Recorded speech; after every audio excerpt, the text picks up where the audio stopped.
We have to be willing to embrace the unknown, for it is within the realm of discomfort that true growth really takes root. To conquer new horizons, we must become allies with the unease that accompanies change.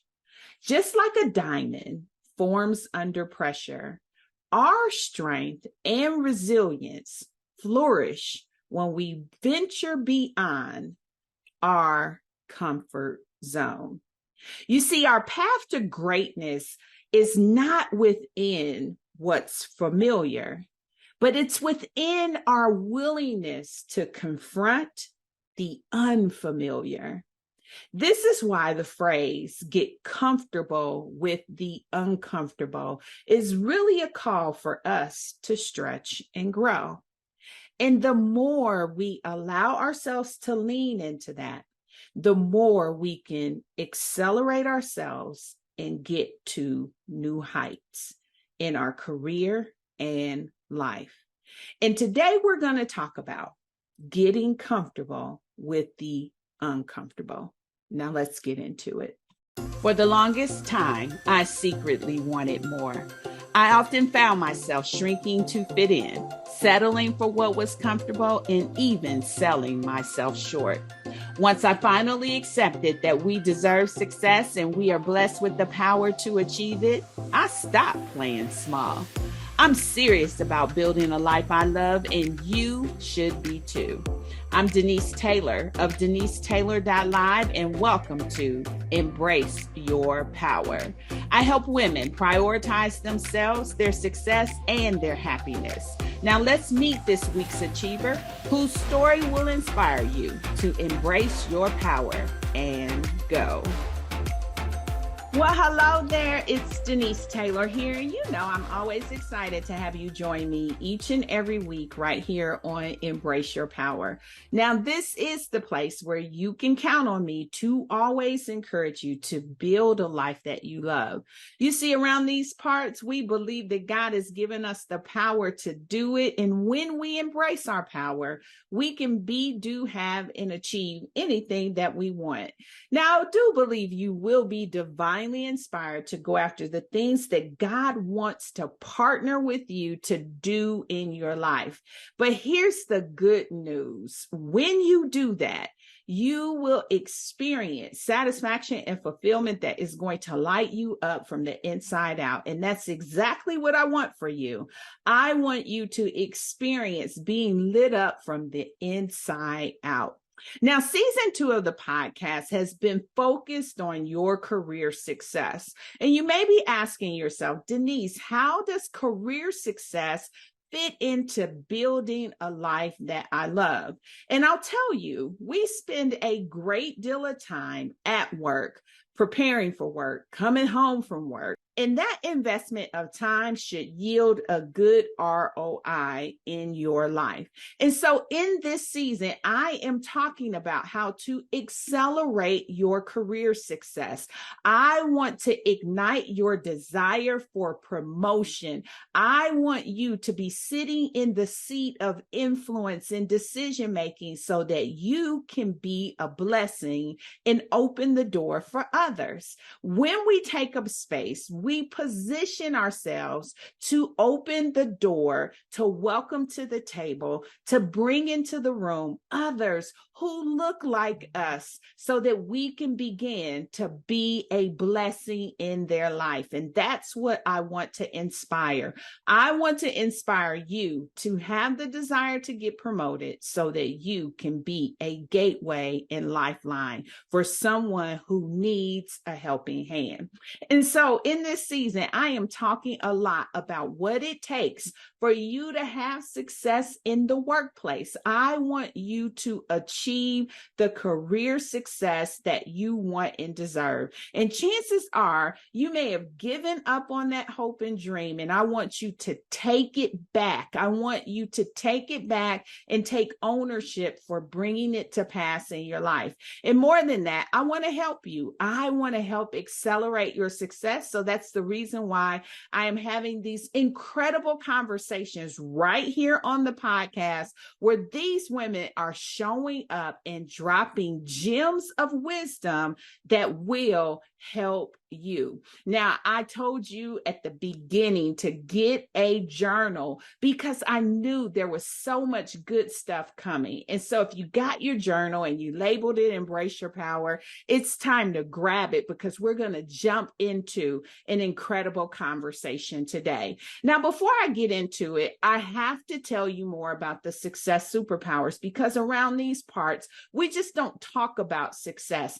I have put together the tools to help you understand how to have repeatable success in your life and career. And we call them the success superpowers. So if you're new around here, I'm going to play them back really quickly so that you can get on the same page with us. We believe that when you put the success superpowers to work in your life, you can have success in any area time and time again. These are transferable skills that you can apply to whatever area you want to see success happen for you. And so success superpower number one is see yourself successful. I want you to envision it. It is the reason why I keep talking about get promoted time and time again. I want to awaken the expectation for your success in you. I believe as we begin to see ourselves, we become, and I want you to see yourself successfully promoted. Success superpower number two is shake off fear. It's inevitable that when we start thinking about how great that responsibility is, we may begin to feel a little fearful. But here's the good thing.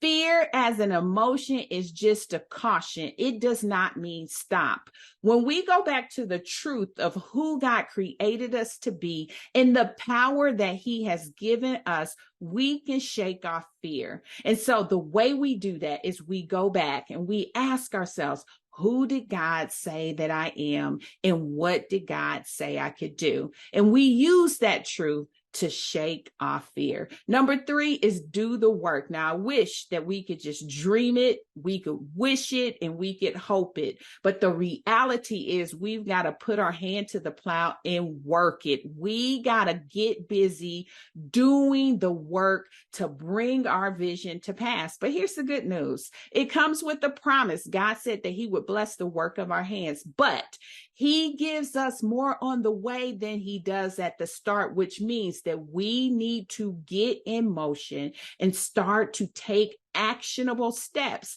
in alignment with what we're believing. Now, success superpower number four is take care of you. The mantle of greatness is heavy. And if you don't have a good strategy for taking care of all aspects of who you are, it can take you out. You are more than your toes and nails. And so many of us have relegated self-care to caring for the outside of who we are. But I want you to think about all aspects of who you are and develop the right plan and strategy to take care of you comprehensively. And then finally, success superpower number five is hold fast to your faith.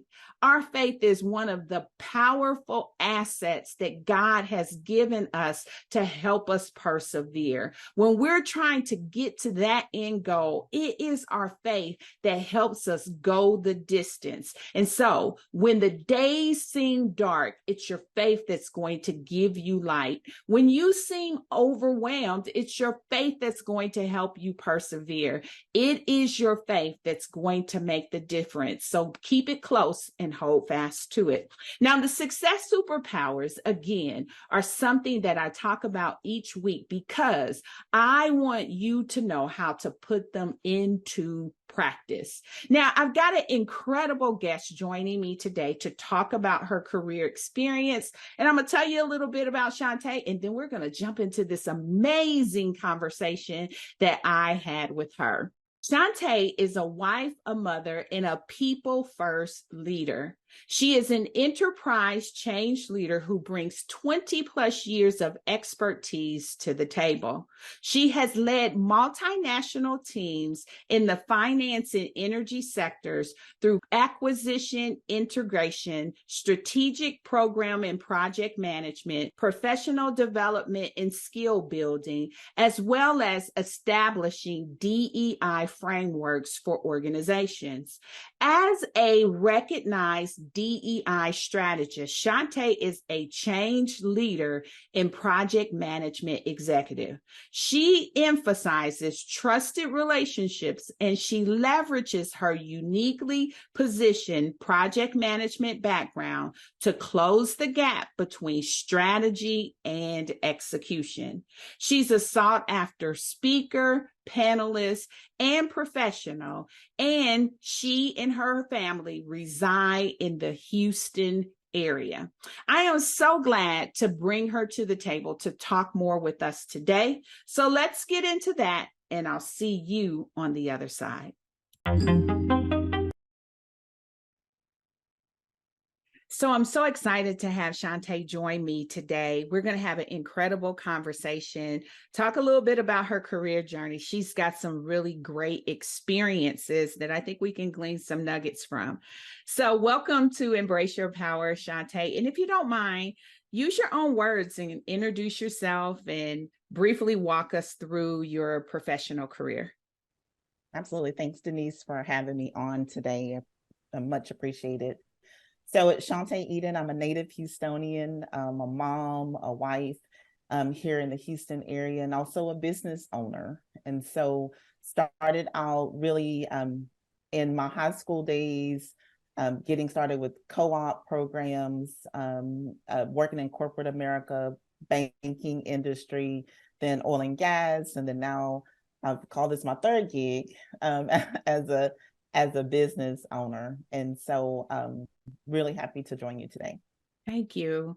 You're doing some phenomenal things in Houston. And so having you on to not only talk about your experience, but some of the things that you're doing, especially in the DEI space, is going to be phenomenal today. So I want to go back because I thought it was really good that when we did our initial meet and greet, you were talking about how your career started in a co-op program that you had in high school.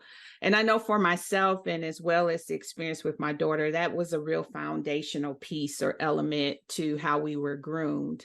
I would like to know from your perspective, how relevant was that experience to what later became a thriving career for you in corporate America?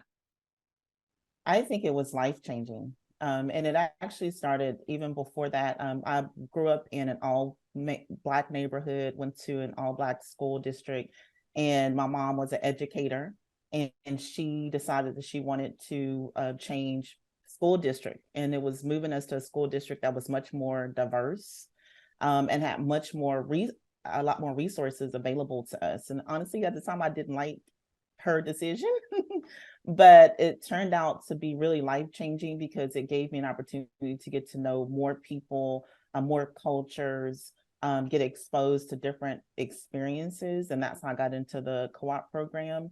And then from there was, my teachers just made a difference in helping me decide and think about what are those strengths I already have and how I could leverage them through this program. And so doing that, getting me the exposure to one, the interview process, the etiquette, resume building, all of those things really we take for granted, didn't know anything about when we were young. They really poured into us as students to help us prepare us for a corporate space. And then the other thing that really, I think, changed the way that I thought about the work that I want to do is the first offer that I got was to be basically a mailroom assistant. And I was 16 and pretty arrogant at the time. And I told my dad that, I didn't want to do that. And he said, get your foot in the door and show them what you're capable of.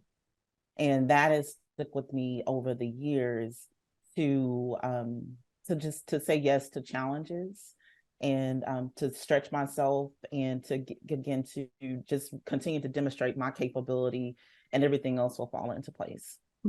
I love that advice that he gave you, because that almost works at every level, right? And Yes, every opportunity that you get is, sometimes we can go in with this perspective of, I want more, I deserve more, I bring more to the table. But once you get there, you can really shine a light on your abilities and what you bring to the table. And I always say, once you start making an impact, it gets noticed. It's something that absolutely. it turns on a light on you, and people will just start to say, it's something about you, you'll start to garner that attention.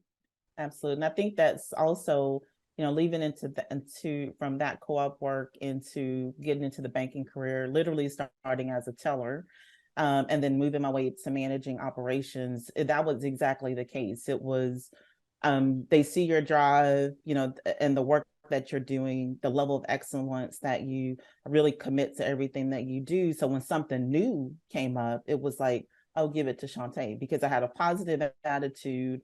And I'm still this way. I really believe in learning and growing and stretching myself, um, and not staying at a place where, I feel like once I feel like I've known everything, I want to move to the next thing, honestly. And that's how I got into project management, Mhm. because managing operations, once you actually get it going and flowing and maintaining, and it's really efficient, and you all the productivity that you need to achieve, I always was looking, what's something else I can actually help and make an impact with.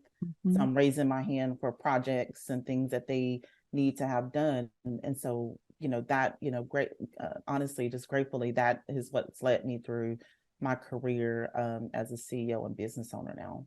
Yeah, that healthy curiosity, it really is a gate opener. Because a lot of times what I find in working with women is that we often are sitting and waiting for something to land in our lap. But what you described is this curiosity to say, not only am I willing to learn, but I'm willing to show myself and raise my hand and be available for what comes. So you mentioned the banking industry, and that's kind of where my next question was going to go. You spent a number of years there, and you almost saw evolution. And I know I saw it from the outside, right? When everything started to transition and evolve from a technology standpoint. And I'm a tech girl at heart. And so, as you're on the inside of that and working in the back office and watching this innovation unfold, what was it like to see that as you were leading operations and managing teams as those new solutions came to the table? You take it for granted when you're in the middle of it. Now, hindsight, I mean, I think about just how things have transformed over the past decade or so, a couple decades, and leading those technology changes. I guess a couple things that come to mind. One is, if you don't have the processes in place, it doesn't matter what type of technology that you implement. It's still, you still won't be able to deliver the solution or the impact that you want to your client base. I think also, banking is a service industry, which align well with my values, because you're in the end serving customers and clients, which is different from some of the other places that I've been. And so that I grew up, like I said, I grew up in banking.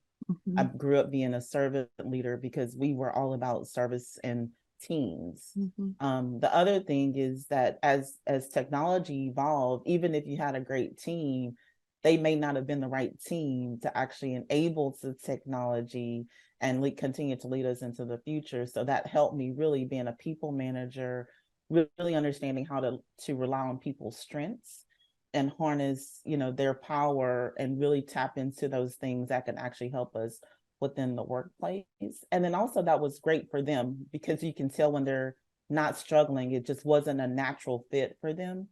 And my approach was always, okay, this may not be the role, but where else can we find that actually where this person can thrive? Mm, that's really good, because as you were talking, what came up for me is, in the early years, the change management had to be really hard, right? Because we were adopting to something that seemed so new. For me, I think the banking app was probably the first app I ever got on a phone, right? And I was on the other side of that app when it first came out. Exactly. But now when you think about how quickly we adapt, right? And in the change that we're willing to lean in a little bit further, just by going to an app store and saying, which one do I need, putting it on our phone, and we just kind of jump in. But that change management piece, you probably have seen an evolution of it. And I know that's a sweet spot for you. And when you talk about managing people through that, that's a big responsibility, because some people do well with it, to your point, and some people don't. As a leader of change, give me a couple of things that you have to keep in mind with that. People first. To me, it's people first leadership, and people first when you're thinking about the change. What's the impact to the end user or the person that's on the other side of the change or that technology, and what are they going to be looking for? Right? What's in it for them? Because a lot of times we kick off these major transformation initiatives, and we see the financial benefit, right? And then we start the execution piece, and we get down the road and we're like, well, why aren't we seeing even our financial benefits? I'm like, well, people aren't adopting. How we went in and talked to the people that actually are using this system, to make sure that they understand how to use it and optimize it. And so, just always asking those questions to the impact of people is important. I've done, as a part of my banking career, I've done about 8 or 9 mergers and acquisitions. And, honestly, leadership matters. Leadership matters when you do these, because the folks the executives I was working for at the time, the C-suite that were making these decisions, they were also people first leaders. And so they were doing their due diligence, yes, around the banks that we were going to acquire, but we were going in once that made financial sense, and talking to the people there, talking to the customers at the bank, understanding their current systems and processes.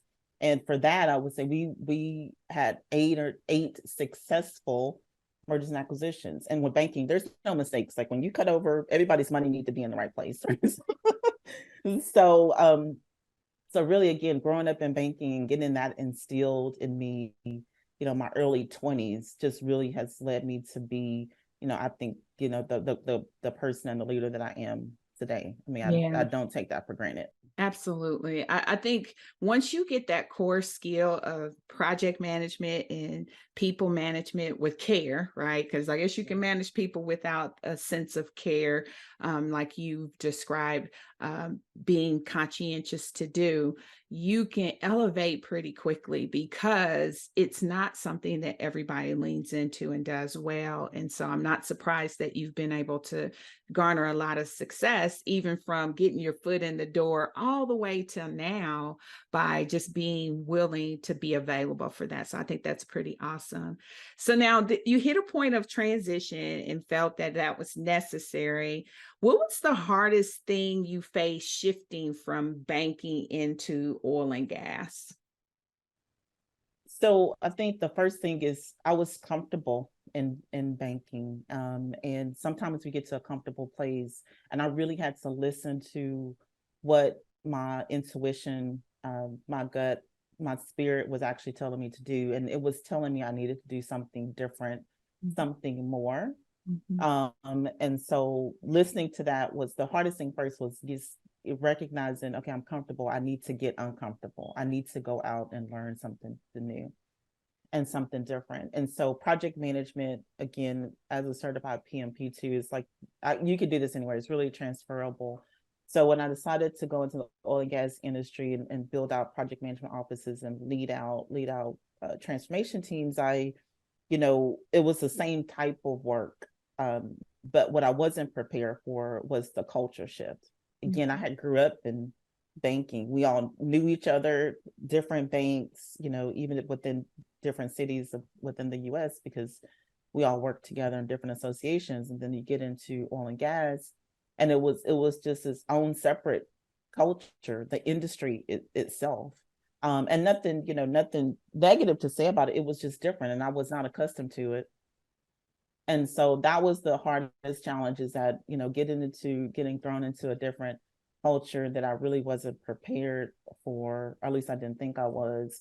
And I had to really think about, do I go back to what's comfortable? Mm. Or do I stick it out here and really, create the space that works for me in this industry? Mm-hmm. And I decided, obviously, to stay. And that served me well too, because you just learn so, again, that healthy curiosity, you just learn so much more about people, about cultures, about products and services, and how energy supports the world. And that was just that just elevated me, created a whole new dimension of learning for me. Mm-hmm. And so, but the culture was key. And that's also, again, just kind of threaded into my career now as a business owner, is understanding the differences between cultures and individuals that make up those cultures. Mm-hmm. Too. Yeah, it's difficult, because I too had a very long career at one place, and you get used to things there. And even though I had what I would describe as a diverse career at one place, meaning I had a chance to work in a lot of different business units and hold a lot of different roles and learn a lot of different things. When I made the decision to leave that company and go to the new company, I learned quickly that where I came from, they had deep pockets, and they could make some things happen in a way that they can't make things happen over here. And I was actually warned. So the CTO was really trying to get me to stay where I was before. But I really too felt like God was like, it's time for you to move. And I made that transition, but he did give me a warning. He was like, make sure that they can do everything that they're telling you they can. Mm-hmm. Well, when you come from like 15 years of it being a no-brainer, that things happen, and you ask the question, you just assume that they can. But quickly I learned that they didn't have the same degree of resources that the company I was coming from had. And so I understand that element of culture shock, because sometimes it's not even just the vibe or the culture. It's just the fact that it's a different place and they don't have what it was that you were used to before. But I think your call out is really great, because we all have that moment where are we going to retreat, or are we going to move forward, right? Are we going to press into what is uncomfortable? And I think in hindsight, right, because we've now had a long career, looking forward, that discomfort did not feel good, and it was not what we wanted. But now looking back, I think both of us can say it was exactly what we needed to help us evolve and become. What are some things you learned about you in that experience? I learned to recognize that voice and that feeling of discomfort, to really take action. Even now, when I get uncomfortable, and after some moments of silence, it really guides me to, you actually need to do this. It's uncomfortable, yes, but you need to do it. So recognizing when you do have that voice and that uncomfortability that comes upon you. So that was a learning for me. And then also, just, you don't realize how adaptable you are until you put yourself in those places of being uncomfortable. And so recognizing that as a strength within myself, and others can do the same, that if you can adopt to these different situations, different cultures, different initiatives or projects, that are new for you, embrace that, because change is constant. Mm-hmm. And so really leaning into that discomfort is something that I've learned to do. Yeah, I think that's incredible. But what I hear you saying, which is something we've all faced, is, and I can only imagine, I watched Dallas, so I remember JR and the whole oil and gas industry, at least how it was portrayed on TV, that you stepped into something where it wasn't a whole lot of people who looked like you there. There probably wasn't a strong representation. And so some of that cultural bias probably made you the only, right? And we all have had that. I had the experience of being the only one on the roll, the only one in the conference room, the only one in the auditorium at the town hall meeting. And so I get that. And so as you reflect back, being in that male dominated space, particularly white male dominated space, how did you navigate? How did you really see yourself to success despite that overwhelming headwind? Um, I think it's staying true, to who you are. So, and you're right. Many times, honestly, many times I was even the only woman in the room, but definitely the only Black woman. And so, again, coming from finance or banking, it's a pretty, especially gender diversity is pretty prevalent there. So, I mean, my executives were women that I reported into. Um, so, and they also served as role models. So for me, coming into this space where I was the only, I learned to be myself. I learned to really lean in again, and this is no easy feat, okay, because this is also self-talk, but it's about really encouraging yourself to be who you are and give the gifts that God gave you out into the world. And so, and that means that you're different. Great. We're all perfectly unique for a reason. And so just growing in the oil and gas environment, again, through my mid 30s and 40s, it was just that continual growth and understanding of getting comfortable with who I am, regardless of who else is around me. And that was, I think, highly respected, had great relationships with everybody really within the organization, senior leaders and the like. And so I think that, again, just being really authentic and true to who you are is foundational to be able to succeed. I agree with you. And I think sometimes we, for some reason, assume we will make it better by assimilating in some way. And we start giving up aspects of our uniqueness. And certainly there's a lot of challenge to that now. But I think you're right. It's not discrediting or devaluing who you are. It's really asserting yourself in who you are and understanding that you truly belong there and you should take up space. Speaking of take up space, I want to talk about this one little instance that you shared with me, which I think is a great scenario. And while it was a bold one that you faced when you went into this high-powered meeting, I think it really speaks to some of the climates that we're in. And when I heard how you handled it, I thought that that was such a powerful example that I wanted to unpack here on the podcast today. So take me back to that meeting and what kind of happened that was such an off-putting experience for you. Yeah, sure. So the situation you're referring to is that we're leading a large effort, and I was essentially assigned to be the lead for it, and put together the presentation that we were going to do to the C-suite executives, to update them on where we were, and then walked into the boardroom to be able to give that presentation along with my colleagues, of course. And my leader at the time asked me to sit in the back of the room. And I did not. Okay, it took me off guard completely. And so I stood there for a minute and I went and sat down at the table. Okay, so I did not sit in the back of the room. But it honestly, and this is kind of what fuels the work that I do even stay around DEI, because what it did was, I went from being a high performer. I didn't say anything in the meeting. I was just so distraught, honestly, and disgusted by the comment. But I went from being a high performing, high engaging leader to barely engaging at all for weeks, like barely checking emails. And so, went from, again, when we talk about engagement is key for organizations' performance. Imagine if you have disengaged workers because something that one leader did and or said or didn't say, that's affecting your employees.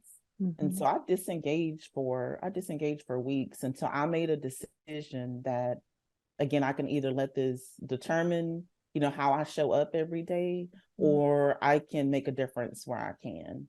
And so when I got the opportunity to create and lead their DEI efforts, I jumped on it because I'm like, there is no culture where this leadership behavior is acceptable. Mm-hmm. And so that's what really, again, when we talk about even driving change, whether that be technology or processes or operations, those are really grounded in how you operate, what behaviors and actions that you tolerate within your organization. And your Mm-hmm. leaders should be role models of Mm-hmm. that. Yeah. And it just kind of resonates because we all have those off-putting circumstances. Some of them are as bold as what this gentleman attempted to do with you. And I think it's great that you still, in all of your disgust, found the confidence to say, I'm sitting at this table. Um, when you have those moments that are peppered with so much prejudice and so much bias, it really does knock the wind out of your sails, and it's very hard to your point, re-engage after it. It's very hard to come back from something like that. And so I would love to just get your advice for someone who may be in that seat, having experienced something that is off-putting, or a situation that is hard for them because of some type of bias or prejudice. How should they prepare themselves, or how should they think about reacting, or just responding to what they may be experiencing? It's unfortunate, but bias exists everywhere. And we talk a lot about unconscious bias because it is unconscious. So, he probably didn't mean anything by it. But it occurred. And so I think we should always be prepared to stand up for us and speak up for ourselves when that occurs. Mm-hmm. What we will and will not tolerate for people, right? And Mm-hmm. so, asking questions is a great way to kind of mitigate or drive a conversation to help them realize that what you did was not appropriate, for sure. And then the other thing that I would say is that, again, just be confident in who you are and what you have to offer to Mm-hmm. organizations. And then the third thing is, have a mentor. We should all Mm-hmm. have mentors that we could call when this happens, and just kind of talk through the emotion Mm-hmm. and get back to, okay, this is how I'm going to show up, and I'm not going to let someone basically dictate who I am and how I show up and the space I should take up, because of their ignorance. Mm-hmm. Yeah. And you talked about how that experience kind of catapulted you to really go after the DEI role once it presented itself. But you also talked about that mentor, someone who gave you a lifeline, and helped you pull through that, and was really integral into developing your career. Tell me about that relationship. This is a relationship that started, I'm gonna get emotional because I adore her, but this is a relationship that started back in banking, again, in my early 20s. Even, I think I had just had my first child, and she was an executive, and they were putting together a formal corporate mentorship program. Mm-hmm. And so we were part of the pilot, and she was my executive mentor, and I was a mentee, and we read books together, and we really, her approach is to really get to know the whole person. And so that was about 15 years ago now, and she lives in a different state. We still talk once a month, every third Friday of each Mm-hmm. month. We take the time to connect with each other. And Mm-hmm. she knows my family, I know her family. And so we talk about work, but we also talk about, again, how are we doing as a whole person? And so someone that could coach you, be your cheerleader, that will call it like it is, that would listen to you just when you need to vent, and really, keep you grounded, because life is just so complex. Mm-hmm. And especially as a woman, and a woman of color, that's that's full of curiosity and that wants to grow in your career, you need a sounding board. And so there's nothing like that than a mentor you can trust. Yeah. And I know for me, I'm a first generation leader. And so I spent a lot of my career leaning into my strengths because it was all about what could I do? What could I accomplish? I'm going to prove I deserve to be here. I'm going to outwork the hardest, outlast the longest, all of those types of things that really drive us. And so I wasn't available for relationship in a way that I think it really could have helped me if I would have realized the value of it sooner. In fact, it's valuable enough to even warrant investment because, to your point, it's so shaping and so grooming. And so it's kind of funny because when Oprah was doing her master class and she was bringing all of these celebrities on, it was out without fail that they would show up talking about mentors and talking about who came along to help shape and mold them. And what I found really interesting is all of them had it, but the people they were naming, they weren't famous names, right? They were the people who were available in their community, who was sowing wisdom into their lives. And so I think you're spot on that we need that support. But unfortunately, many of us aren't open to it because we have been groomed to go hard and to find our own strengths to rely on. One thing that my mentors definitely taught me early on was, just the value that you add being who you are. Like, you don't have to go into spaces and be anyone else. You add value by showing up in all of your years of experience and accomplishments. And so you don't have to prove to anyone, just show up with excellence as you always do. Mm-hmm. And so that level of, again, being able to be authentic and confident, I couldn't have gotten that anywhere else. Mm-hmm. And also being able to get it from a lady who had been through, certain things within her career and could share her experiences with me. That is, it's just really invaluable. Mm-hmm. And I went from, so again, we're still great friends and she's still a dear mentor for me. But I also see the value of having a coach, and we could talk about that a little bit, but it's a little bit of a different relationship. But that coach, held me accountable to the things, to my dreams, and also the things I didn't think were possible, and helped expand my thinking. I agree with you. In person, I always talk about the personal board of directors. Just like you have one for your company, you should have one for you. It's this a group of people who you're willing to be vulnerable with, who you're willing to allow yourself to be available to, so that they can speak into your life. And with them, you're not the CEO, you're the COA, you're the center of attention, right? You're the one that they're focused on helping to navigate. And so you're 100% correct. And I hope that we open ourselves up for those types of relationships, because oftentimes we decide that we want to figure things out on our own, but we accelerate our success when we tap into wisdom and we tap into insight and experience. And so I love that you connected with her years ago, and I love that she's still in your life today. And I also love that you have other people around you who are helping to fill out that need for growth, because it makes a huge difference as you're trying to navigate. Yeah, absolutely. All right. So you used this phrase that I thought was very powerful. You said you found that purposeful work made a difference. And I want you to unpack that, because I do think that there's something in us that lights up and we experience satisfaction and fulfillment from it when we start doing purposeful work. So kind of build that out for me. What is that? So for me, so it's, January 2021 is when I launched my business, Leaders Edge Consulting.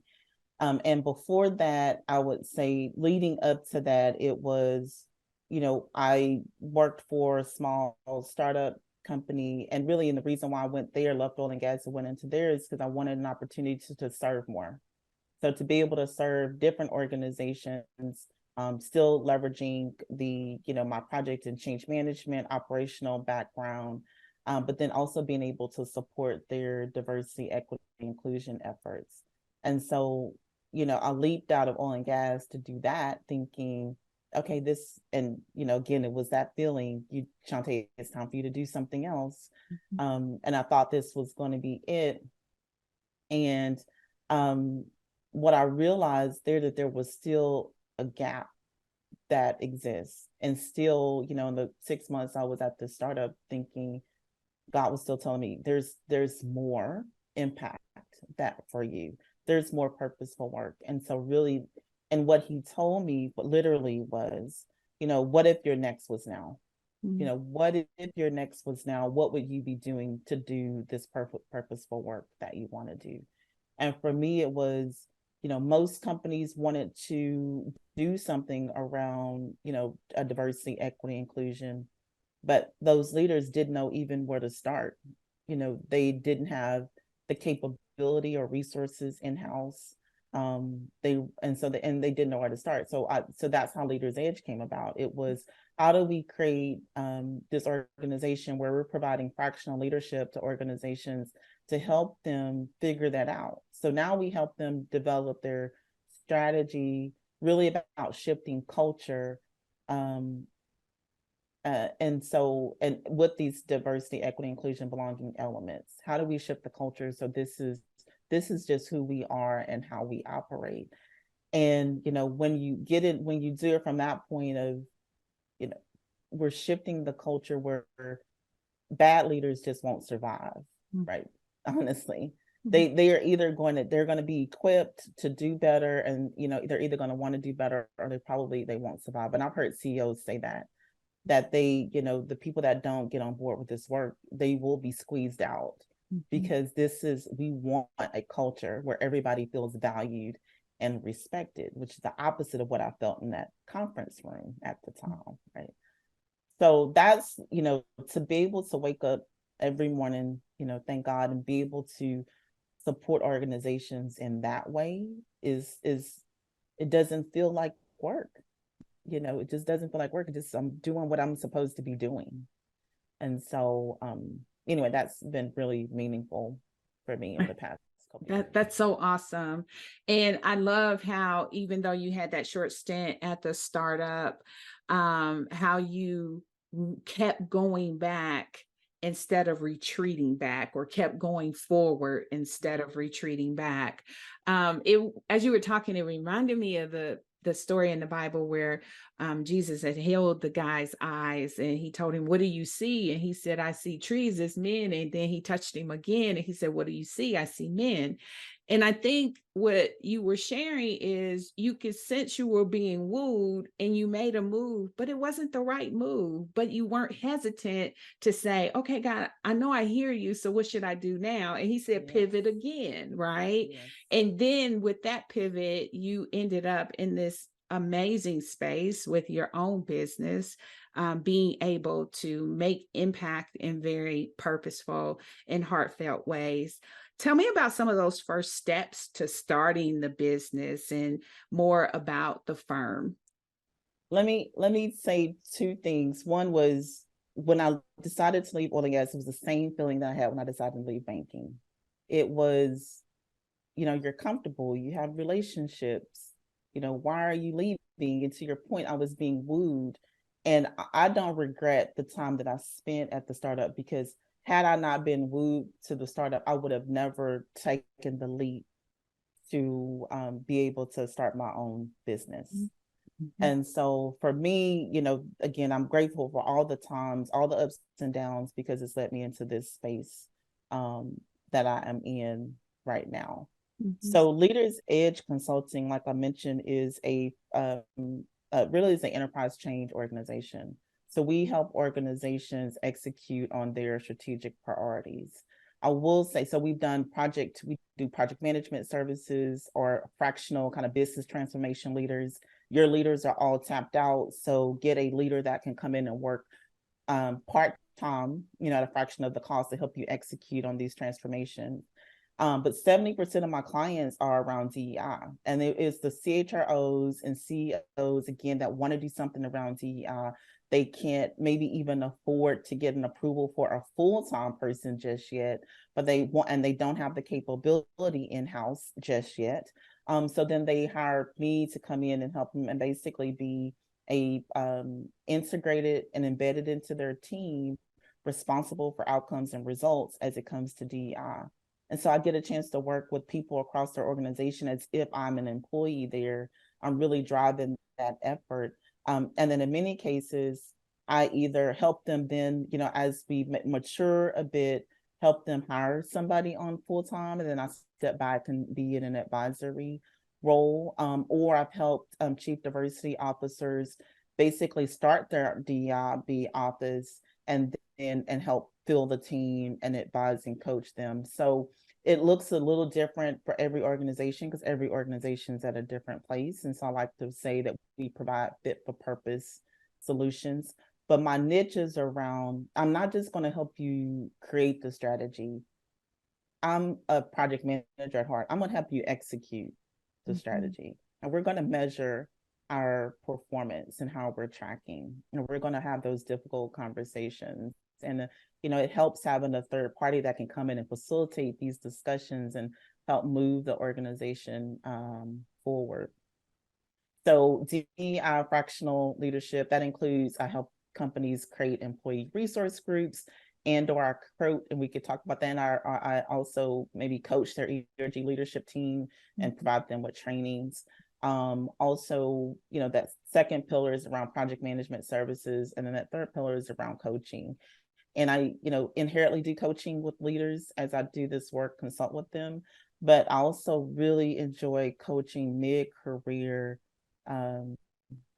people that are, maybe at that place where they're at a manager, they're trying to make it to a director, or they're a supervisor and they want to make it to a manager. That is really, where my heart is as well. And I don't know if I mentioned this, but I'm on the board of Genesis Works Houston. And Genesis Works is a nonprofit organization that supports minority kids get paid co-op internships at corporate organizations. And so me being on that board and be able to support minority students to get into these corporate spaces, and then hopefully eventually be able to support this other group of up and emerging coming leaders as coaching them, is again just part of that purposeful work that I feel like I'm here to do. So it's time for your empowering moment. This is the point where we take a break and we focus on energizing and empowering you to jumpstart your success. Now, during this segment, we focus in on my book, Embrace Your Power and Go. So if you've got the book, you can follow right along with me. We are on day number 10. Now, the way this book is curated, it includes an intention for each and every day to set the stage on how you can begin to shift your thinking and get out of your own way. There's a Bible scripture that goes along with it as a promise.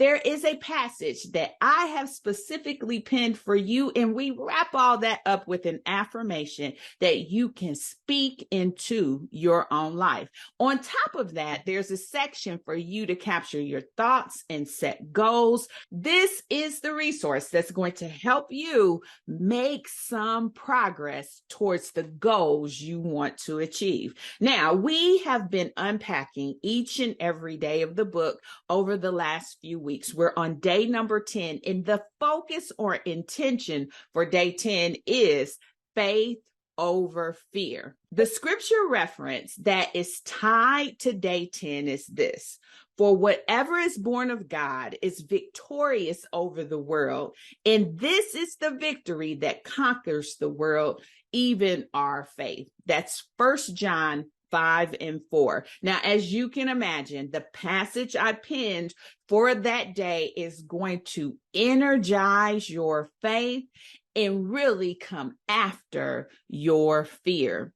I want you to begin to lean into your faith, because that is the key to making some amazing things happen in your life. Now, here's the affirmation that's on that day, and I offer it to you now. I live from a place of victory. Today, I choose faith over fear.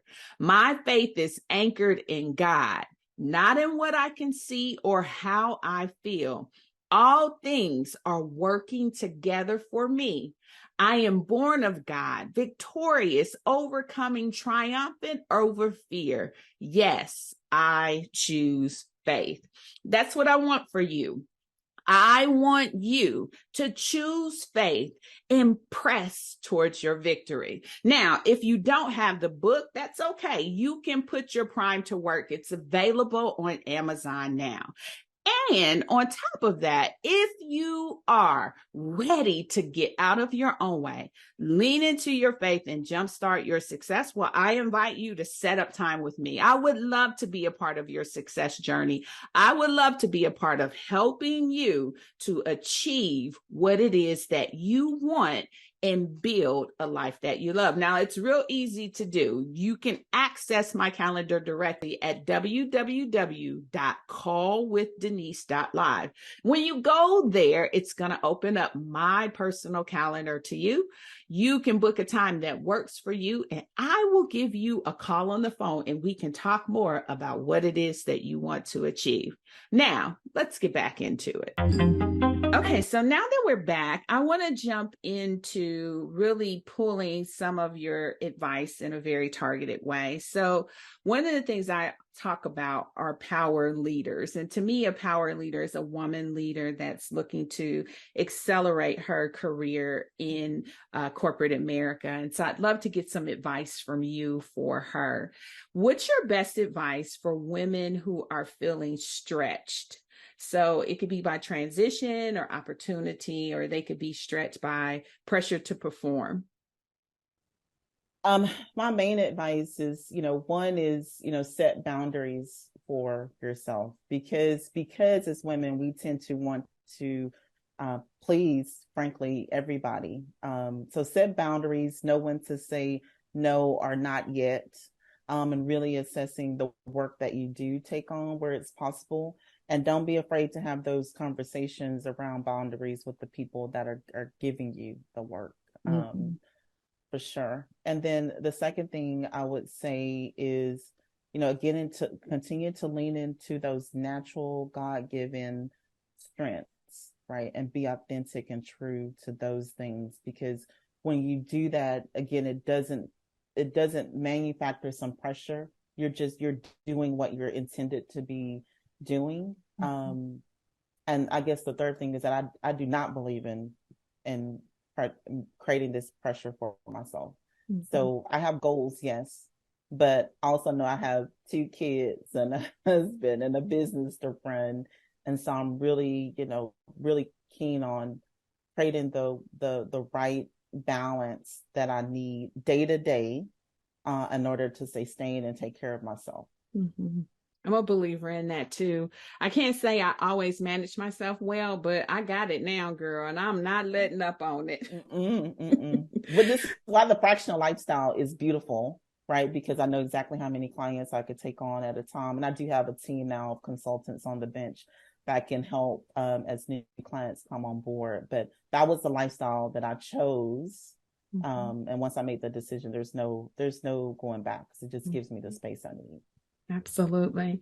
What's your best advice for women struggling to fit in at work? They find it hard to be accepted and understood.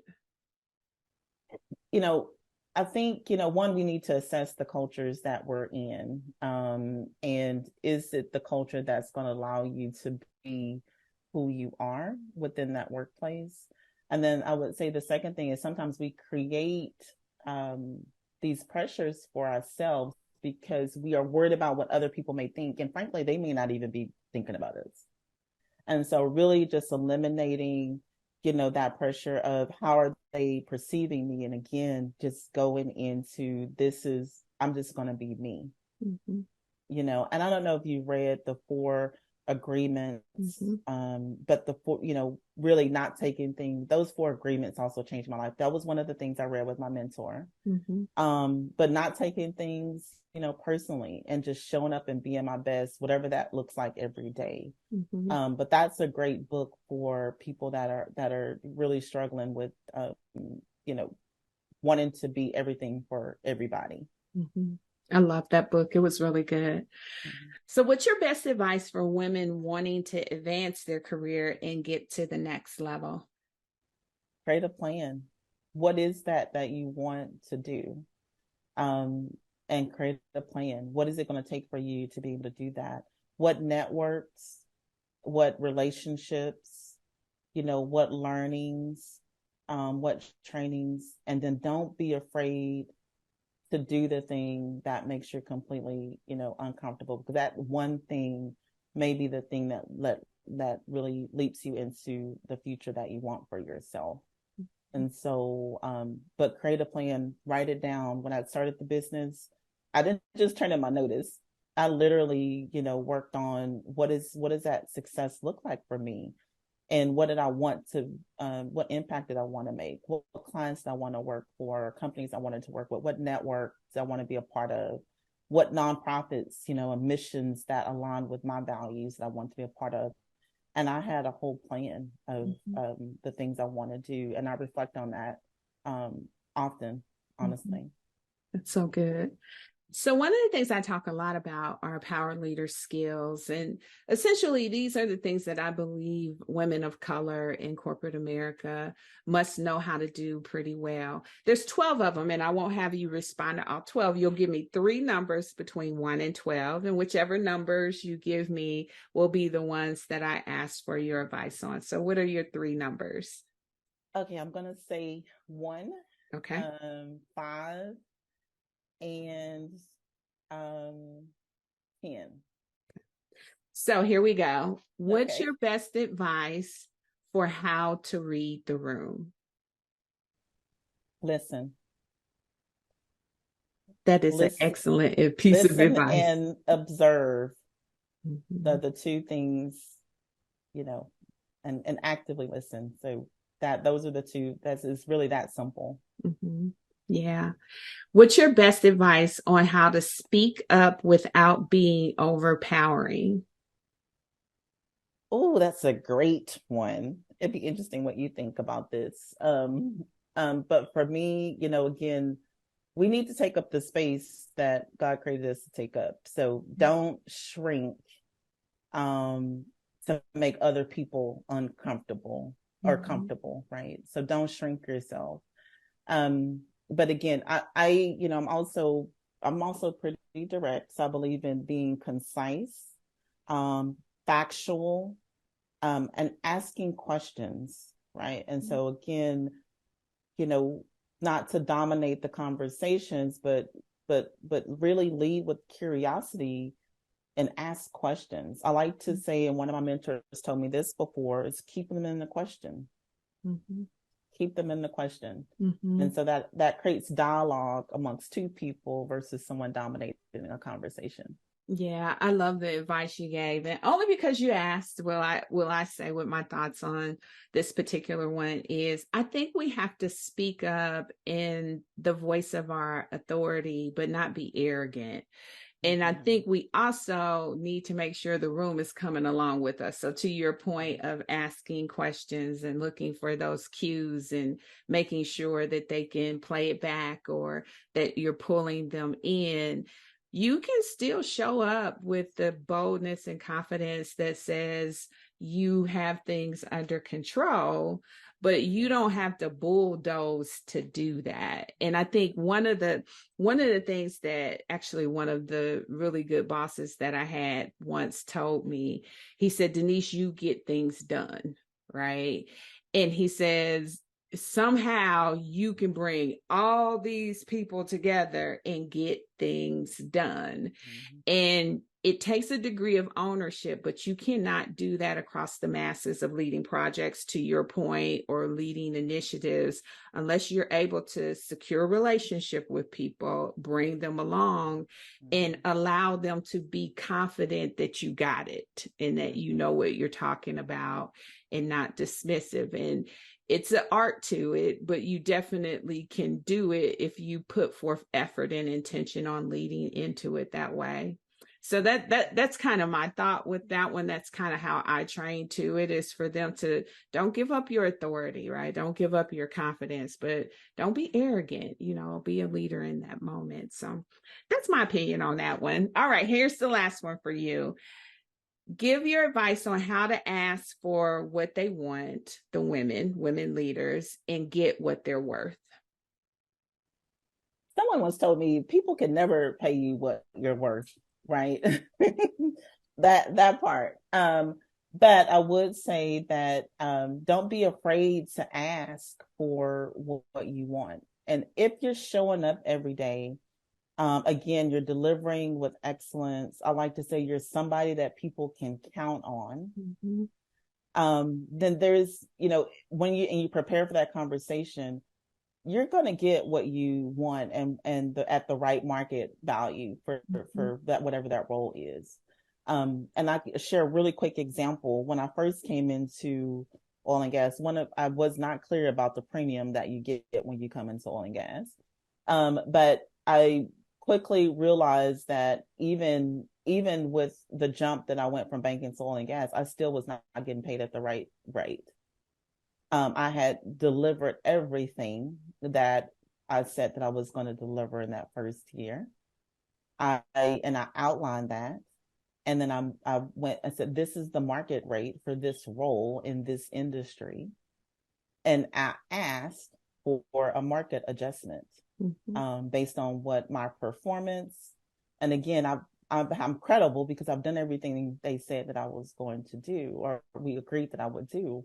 And I got my raise. And so the point is to be prepared and don't shy away from those conversations.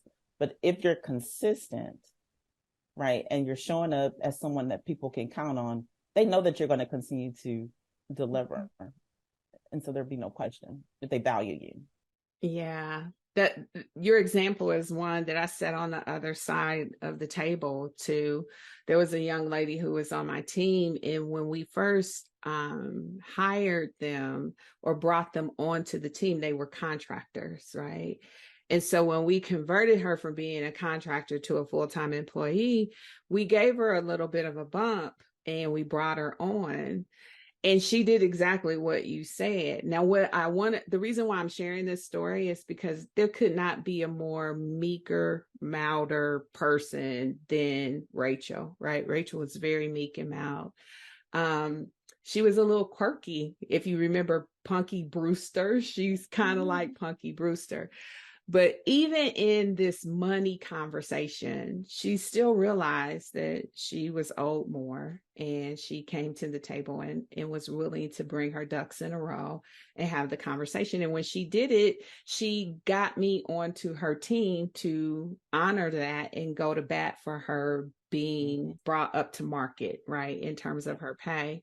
But to your point, I knew she was a good performer. I knew that she was performing well. And those are kind of table stakes in those conversations. So you can complain about what you making all day long, but if you're not delivering, that's a hard conversation to go in and negotiate what you feel like you're due. All right, we're going to close out with these questions. I've been asking these questions for a few years now. Every time I close out the podcast, it's the same. I want to tap into your wisdom and what you would tell your younger self if you could. So the first one is this. What's your life wisdom? What would you tell your younger self about life if you could? I would tell them to choose yes. Choose yes, meaning I'd say no to the right things or the things I don't think are right for me. But saying yes and doing it afraid is what I would tell my younger self. There's so many things I think I probably could have done. Even I've done a lot, but I could have probably done more if I just would have opened myself up to yeses sooner. Mm-hmm. I love that. Love wisdom. What would you tell your younger self about love if you could? It's not perfect. Yeah. So, I think, to me, God is love, and the way that he loves us is the way we should love others. So good. And then finally, happiness, wisdom. What would you tell your younger self about happiness if you could? So my other kind of tag is to choose joy. Every day you won't be happy, but ground yourself in joy and what brings you joy. And so And then your joy and your happiness is your responsibility, not anybody else's. And too many people try to put it in the hands of somebody else, but we'd be here all day if we head down that rabbit trail. Exactly. What's next for you, and how can listeners get connected with you? Thank you so much for having me. I would say the biggest thing that's next for me is that really focusing on, I guess, two people within the organization that I think are going to really make a difference in shifting culture. One is those middle managers. And so I'm doing a lot more training and facilitation and coaching to activate managers that are really the people that we connect with every day, and make the difference in our experience at work. And so we want that group of people leaders to be equipped. Secondly is employee resource group leaders. I mentioned I've helped companies create employee resource groups, and now do a lot of training, some annual planning for them, coaching for those ERG leaders. And just recently, I did a mixer for ERG leaders across Houston, and we had a great turnout. And so in the fall, I'm going to do an ERG leadership symposium here in Houston to really cultivate that community again, because again, these are volunteer roles. They're thrown into the role a lot of times. They don't have the level of support. They're not completely equipped. And no fault really to the organization, because this is also a lot of times very new for them, but I want to be a resource to actually help really support that group of leaders that are, again, really in service to the organization and helping shifting culture. Mm-hmm. So those are the main two things for me. I mean, you can follow me on social. I am on LinkedIn at Shanta Eaden, Eaden. And also my website is www.leadersedgeconsult.com. And I'm on Instagram, kinda. And I just joined Threads, so we'll see how that goes. I love it. I love it. I love it. All right. Can I tell you one more thing before we wrap up? Absolutely. Success looks so good on you, Shanta. Thank you. You're Thank you welcome. so much. It's been a delight. So I'm sure you've heard the term trust the process. It's something that comes as this clarion call to really challenge you to get out of your own way, to stop pumping the brakes, and to get comfortable with the uncomfortable. It's as if that process is going to stretch you in a way that you may be unexpecting, but there's good in it if you will just trust it. When I listened to all of these incredible testimonies that each of the women have been showing up to share, all of them had elements where they had to simply trust the process. And Shanta's story echoes that today. She had some ebbs and flows in her journey, but the process yielded a more powerful result, and she stands victorious now, running her own firm as a result of the journey she willingly went through. There were difficult moments, and there certainly were moments that were highs for her. But in the end, by trusting the process, she came forth as a powerful professional woman. She's achieving the career success that she ultimately challenged herself to go after fully. And in those difficult moments, she trusted the process, and that has helped her to achieve the career success that she wanted and deserved. And I would say the same is for each of us. We all have our journey. We all have our experience. And I believe that God curates it in such a way that we will blossom if we indeed trust the process. But that doesn't mean that we have to go it alone. That doesn't mean that you have to figure out things on your own. That doesn't mean that you have to continue to guess at what to do next as you are going through the process. What I really love about Shanta's story is that she had people step in to give her wisdom and insight on how she should blossom. She talked about relationships that are meaningful to her and that she cherishes because of the value they bring. Those are the type of relationships I believe that we all need. I talked about the board of directors, your personal board of directors, where you're not the CEO, but you're the center of attention. You're there and people are surrounding you with their experience, wisdom, and insight to help you. So my question is, who's on your board? Who is helping you to thrive and to trust the process as you are navigating through it? One of the reasons why I am showing up to help women is because I know that when you're growing your career, it is a demanding experience. That process comes packed with pressure. But I also know when you have someone to help you navigate and understand the moves you need to make, the pressure lessens and the success accelerates. And so this is why I'm offering the opportunity for you to bring wisdom into the room for you. Tap into the help that's being made available. Now, you have some aspirations and goals that you want to achieve, and I want to support you in that journey. So I welcome the opportunity to talk more with you about exactly what your goals are, what your aspirations are, and what you're looking to successfully accomplish. And if I believe I can help you, then I will share my services and my programs and tell you how I believe they will accelerate your success. But even if my programs are not the right answer for you, I am going to give you the steps that I believe will help you jumpstart the success that you're looking to achieve. And I do this by way of a discovery call. I have you set up time with me because just like you want to achieve success, I am looking to be successful too. So I'm very intentional about the relationships that get forged because I want to make sure that we don't waste time or resource. And so when we get on the call, I just ask you a series of questions to help me understand what you want to accomplish. And then I share with you my professional recommendation on what it will take for you to achieve it. And so I invite you to book a call. It's really simple.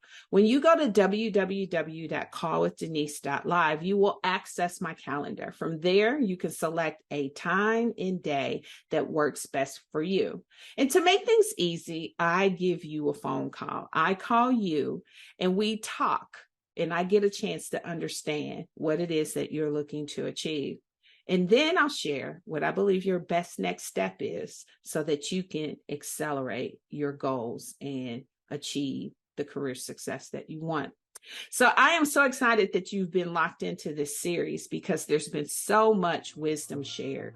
And I invite you to come back next week. In fact, I invite you to subscribe so that you don't miss and we show up in your lineup. And even more, I hope that you will share this with a friend. Share it with someone that you know could be benefiting from these incredible conversations that I'm having with these dynamic women. And I look forward to seeing you next time. Now, if you love this episode, you're going to want to access the free resource I curated just for you. The Power Leader Toolkit is absolutely free, and it includes 3 power-packed career transforming resources that will help you change the game and build the career that you want and deserve. It includes my powerful training, The 7 Habits of Highly Successful Women. Now, you can get your hands on this toolkit right now. And as I said, it's absolutely free. You can access it at www.powerleadertoolkit.live. Again, that's www.powerleadertoolkit.live. And of course, I'll be back next week with more power leader strategies to help you transform your career. But until then, remember to always embrace your power and go.